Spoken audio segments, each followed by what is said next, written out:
The Global Roots project is about involvement and collaboration.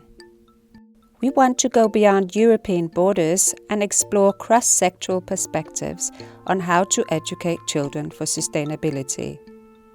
We want to look beyond our own competency and expertise and be curious on how new professional relationships can challenge and develop our own practices. Global Roots is connecting skills and perspectives from the two sectors, art and culture, and primary education. The professionals can be artists, museum educators, culture workers, and primary teachers, social workers, or other professionals working in the primary education sector. When we start a collaboration, it is important that we provide an atmosphere of curiosity, wondering, and asking questions.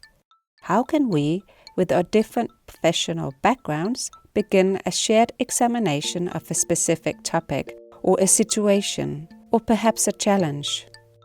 Maybe we're wondering how we involve children in environmental protection without lifted fingers and morals.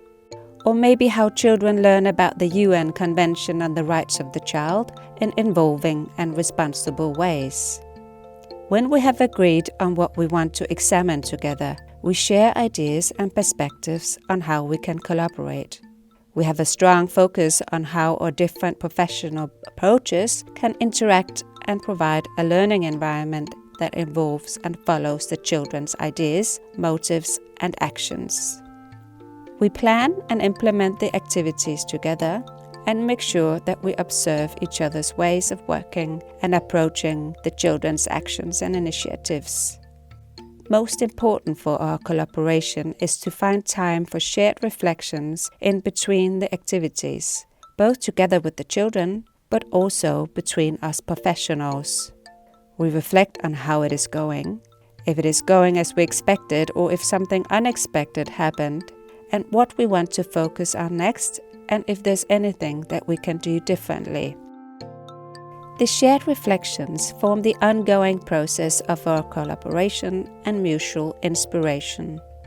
They give us new insights and perspectives, not only on our shared activities, but also on our own practices. Through this collaborative process, new questions will appear. They will form new actions. New experiences and observations will be done, which will initiate new reflections. And it becomes a continuous circle of learning from our own experiences and developing our practices. We wish you good luck with your collaborations.